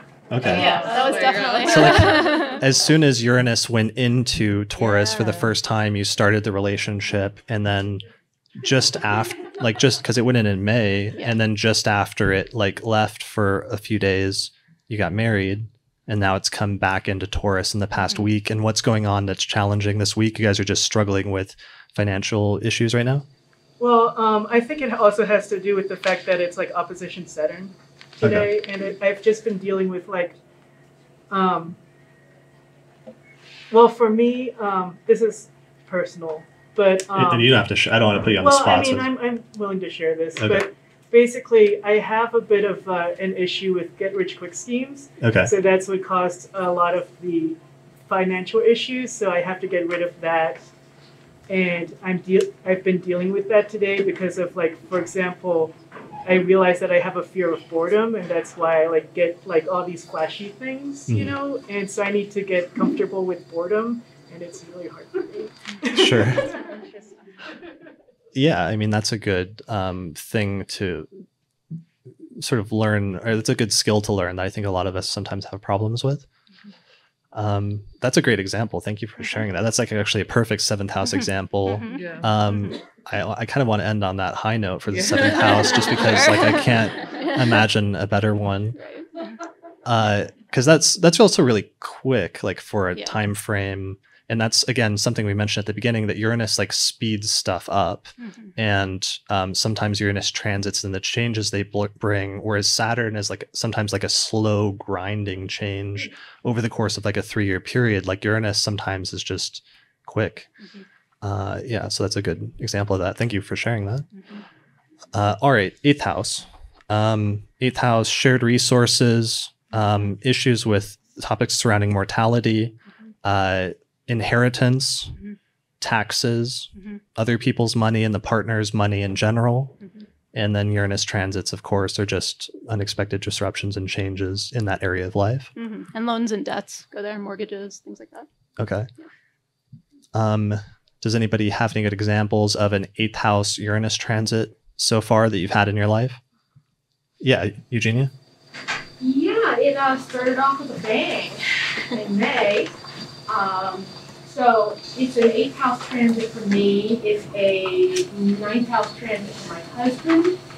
And in Vedic, we give the father to the 9th house. So in May, we found out that his dad was terminally ill. He passed away in November. And pretty much when I'm not working and doing my own stuff, I am dealing with funeral arrangements, probate court, this property that we found out his parents had put our names on to try to avoid probate court. And let's see, his moon is in Scorpio, so it's his mother, so as a representative of his mother, it's impacting their relationship. And, you know, I don't know her chart, but if I just use that significator, I'm like, she's not going to make it through this entire transit.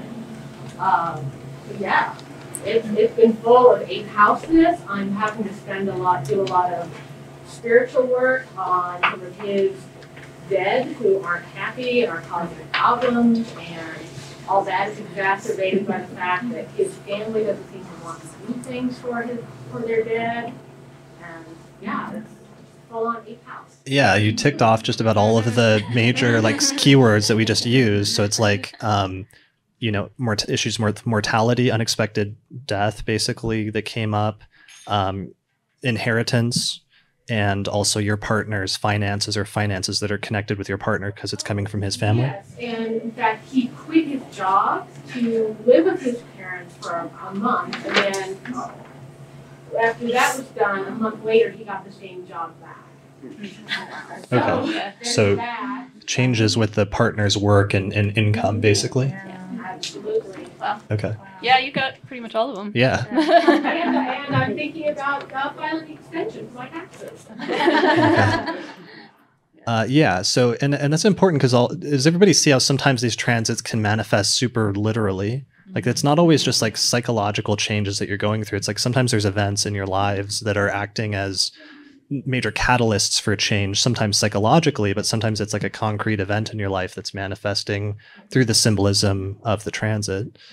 It's kind of important. And I think a lot of people after Uranus completes their 8th are very financially empowered, is what I've noticed. It's a very empowering, ultimately, not maybe at the beginning, but it's very like, okay, now I have this, like I've empowered myself. Yeah. It's kind of like it forces you to take your finances into your own hands, I think, with Uranus through the 8th, ultimately. Yeah. And I think having patience, and especially if you're in a partnership, bearing with your partner if they're going through a period of either instability or just like wanting to innovate and try and experiment and try new things in terms of their finances is an important skill you'll have to learn if you're somebody that's dealing with a Uranus transit through the 8th house and you do have a long-term partnership. All right, so let's go into the 9th house. 9th house is the place of education, one's religion, philosophy, travel, exposure to foreign people and foreign places and foreign ideas. The 9th house is traditionally the house that's associated with astrology. What are some other 9th house topics? Religion. Did you say already religion, philosophy? Okay, yeah. Yeah, those are the main ones, I think. Okay, so major changes sometimes in your like philosophy or your religious beliefs can come up when Uranus is transiting through the 9th house.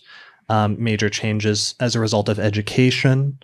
Major changes as a result of like taking a trip or traveling to a foreign country. Yeah. Does anybody, you guys have any good Uranus 9th house transits? Not personally. I saw someone write an anecdote that they started out their Uranus transit through the 9th house kind of like averse to education or like higher education, and they ended by the end of the 7 or 8 years with like multiple grad degrees. Wow. Yeah.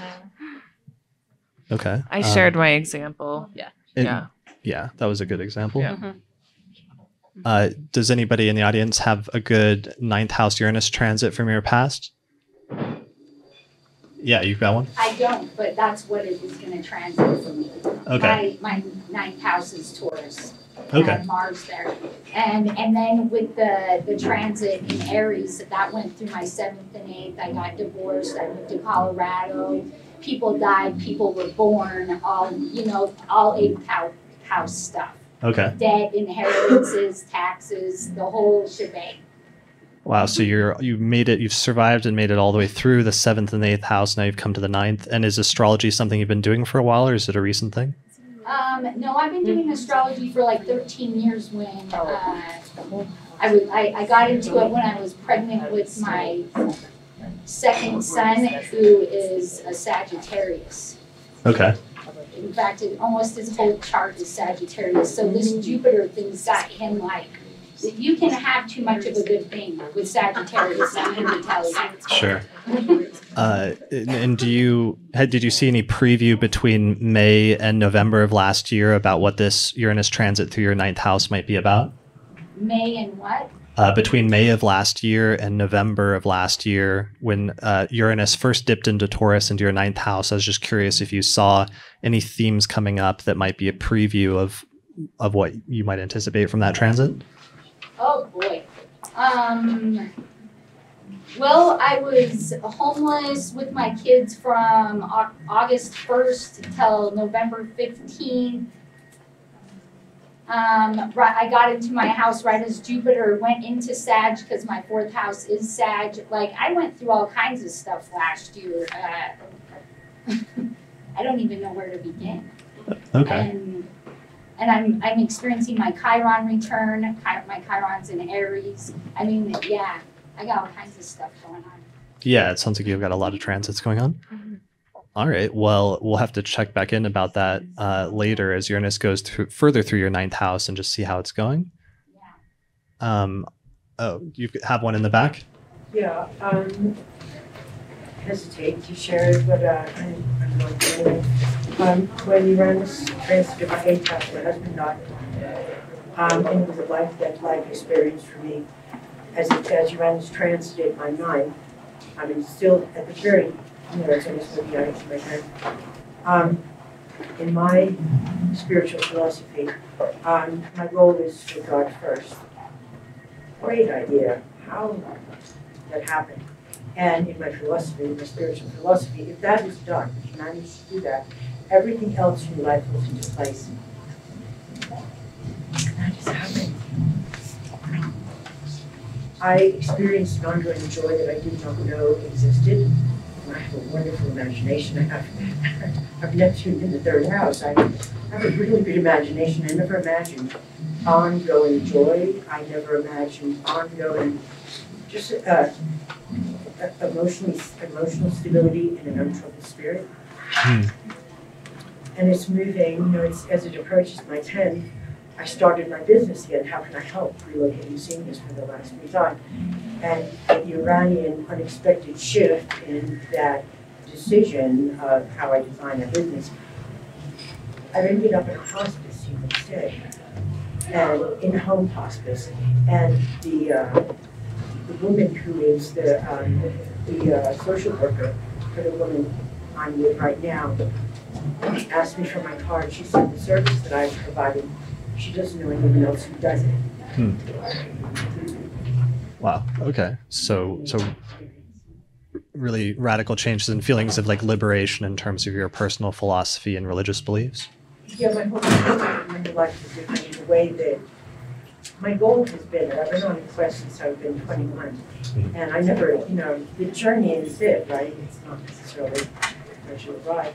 I never thought I'd be this close to, I guess, what the dreams coming manifestation. Okay. Great. That's a good example. Does anybody, yeah, you have one? I can totally echo that. Uranus has been in my ninth house for like 5 years. Okay. And it's crossed my midheaven. In that period of time, the same thing. I have Neptune in third in Libra, so I left very suddenly my husband. I lost most of my family because I took up writing a book about love and fell in love with a person way younger than I, like by 35 years, very Uranian. And I have Uranus square the sun. And I've been writing this book on my phone, which is, you know, technology as text, as just text dialogue between two people. And it's 5 years, and now it's crossed the midheaven, and now the whole premise of the book, which is highly unusual, which is love, tantric sex as healing, and conscious death, has now, for the first time ever, showed itself that it could manifest as a real relationship, and the book be published as it's crossed the midheaven and gone into the 10th house. Wow. Okay. Yeah. Publishing is a pretty good ninth house, pretty reliable ninth house topic. So that's an interesting manifestation of that, using and leveraging new technologies for the sake of writing a book. Yeah, and I've been working with the blockchain people through Adam, you know, that whole thing about using blockchain as another new technology to publish. So it's been very interesting to have Uranus be pretty much the mover and shaker of that experience. Right. Awesome. All right. Thank you for sharing that. That's a good ninth house example. I would just say I've had several clients where they went through major change in their religious background, and maybe if they grew up in a certain religion, they came out of the Uranus ninth house transit with a different one, and just radical changes in one's philosophy is a pretty typical ninth house thing. All right. 10th house. Yep. 10th house is career, your overall life direction, reputation. What else? Authority figures or supervisors, if you have supervisors at work. Yeah, bosses or superiors.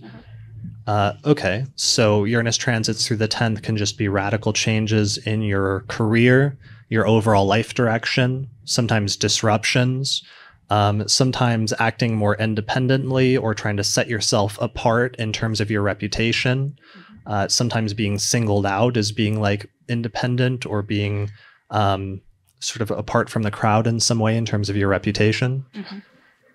Do you want to give your example, Joy? Sure.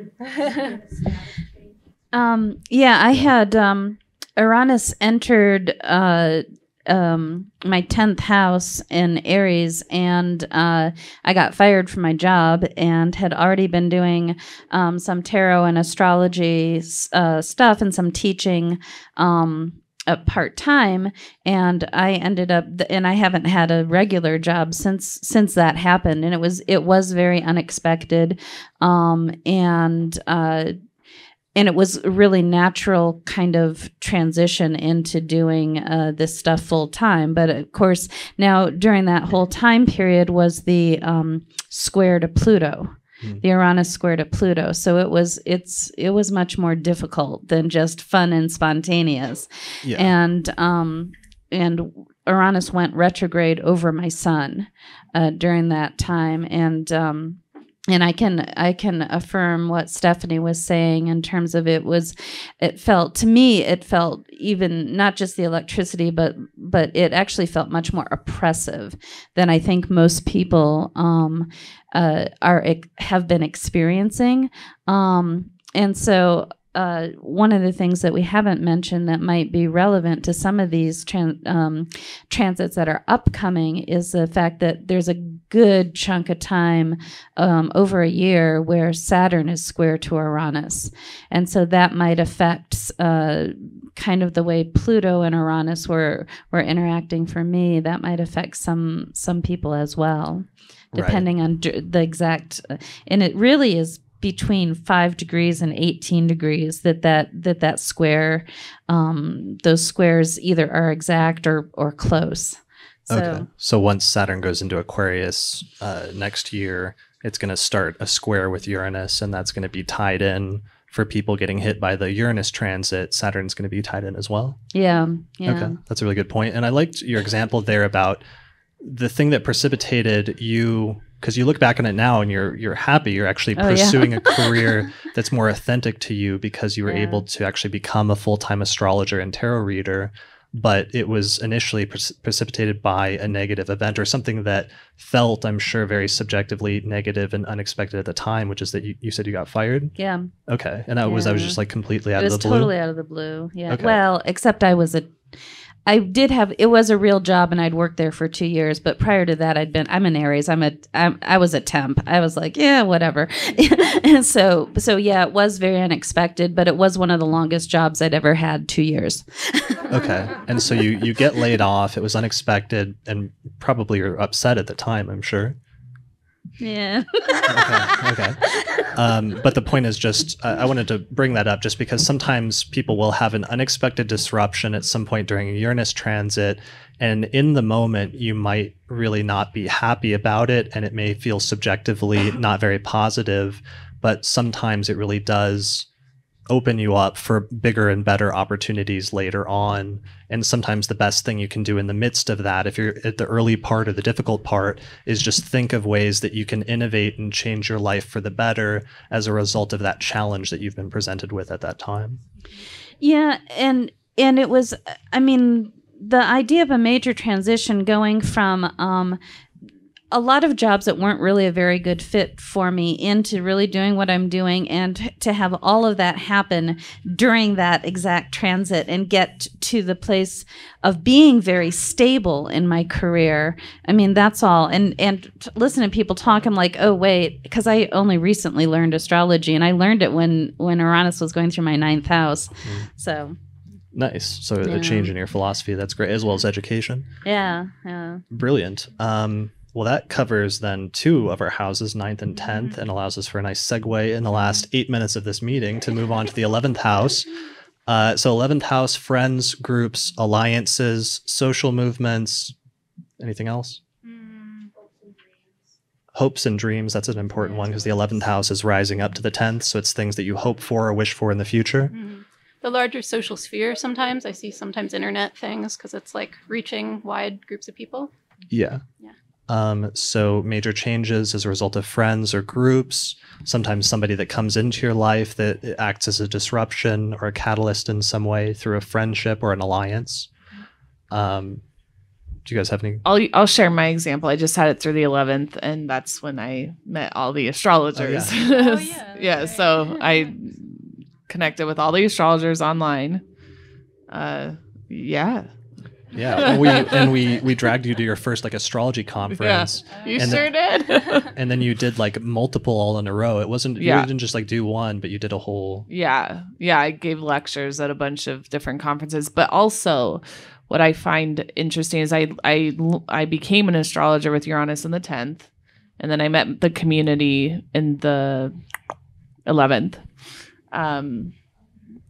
Yeah, that's good. There's often a carry through from the previous house into the next house, like with Joy's example of learning astrology in the 9th and then making it her career in the 10th, or your example of starting to make a career in astrology in the 10th perhaps, and then making friends when it was going through the 11th. Well, and it's interesting because my community prior is very different than how it is now. Like every close friend I have now is an astrologer, including my partner. So I went from non-astrologer community to 100% astrology community. Like if you don't speak astrology, I don't know how to be in any kind of relationship with you. Like I can't be your friend because I don't know how to talk to you, you know? Yeah.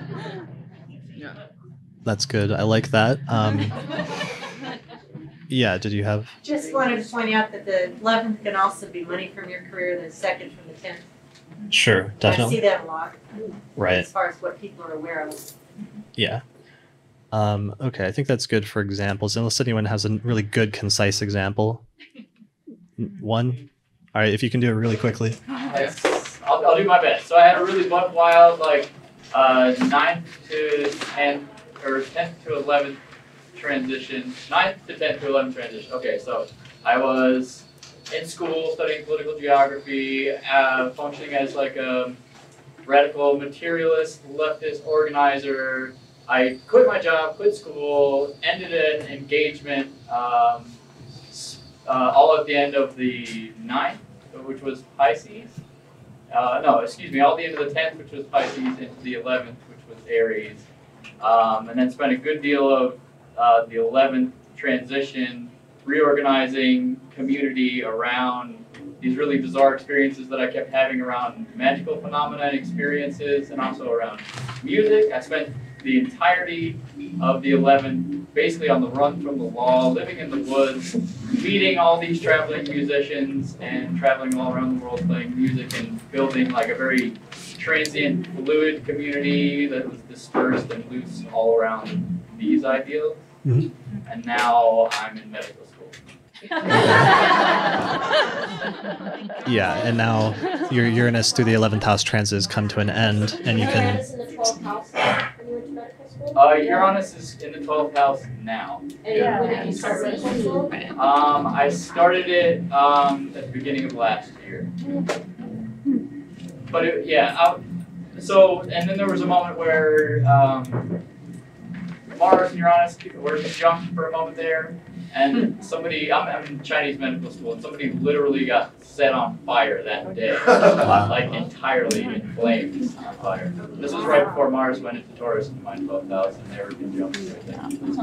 Okay, so not metaphorical flames. Right. Literal flames.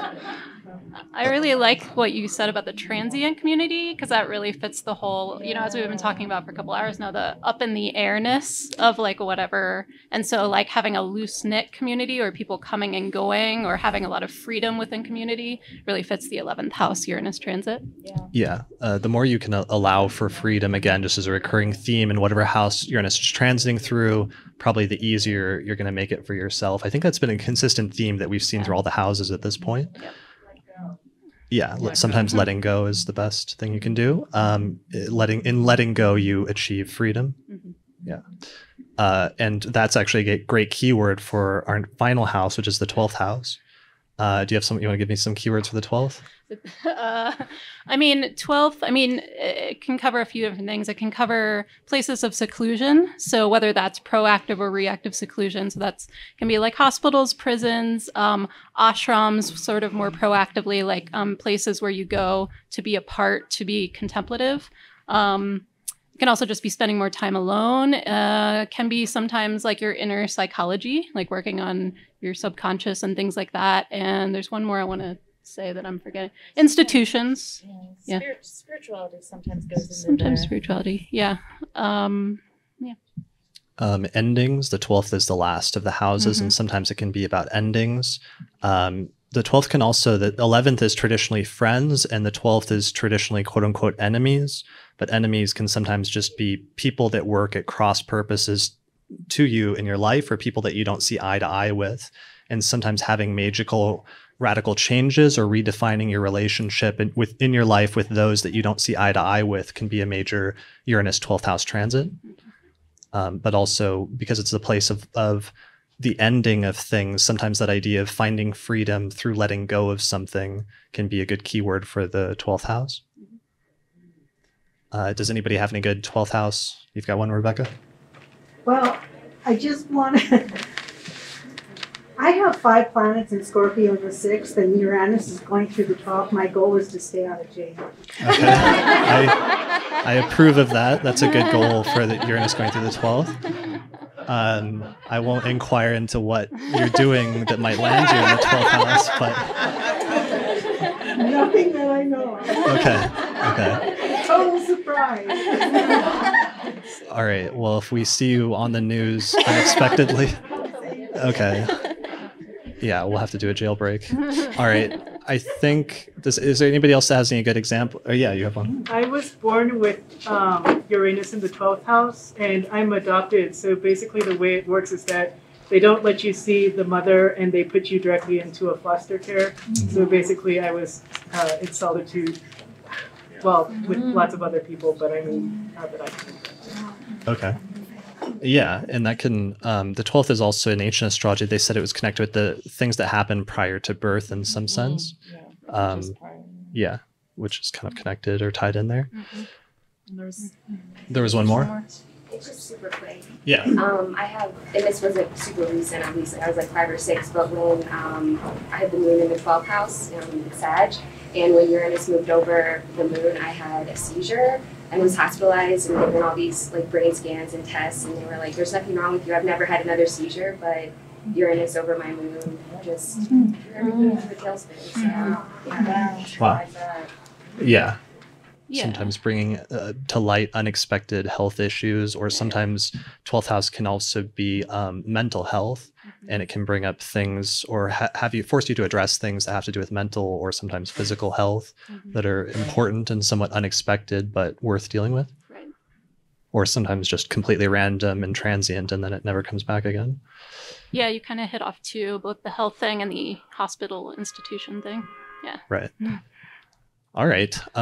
Somehow we pulled it off, and it is now 5:01. So we've reached both. Yeah.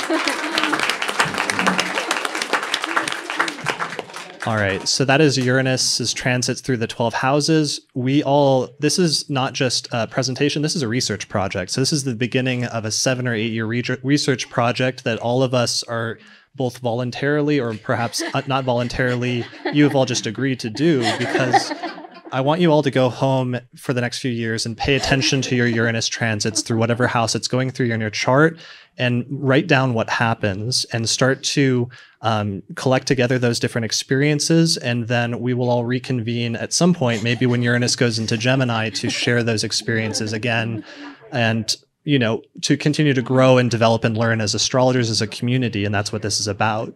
So thanks everybody who shared your story today. Thanks to our panel of astrologers who came up here to help lead this. Thank you.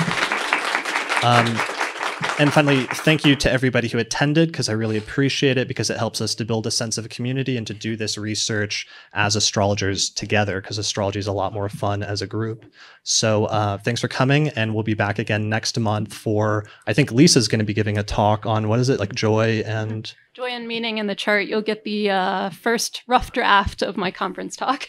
Yeah, Lisa's giving a lecture talk in Seattle in May, and she's going to do a test run of it next month for all of us here for the Denver Astrology Group. So I hope to see you all again next month for that. Yeah. Do you want us to send you our charts so we can have some summary for the research? Yeah, if you want to. I mean, but I was more just making a joke that in the long term, yeah. I think it's really important. I think it's very important to do these things and actually spread that word. Sure. Because it brings more people into the process. Definitely, yeah. Marilyn? Ladies and gentlemen, thank you for bringing astrologies, so I can listen to this beautiful language. But we have a wedding in here at 6.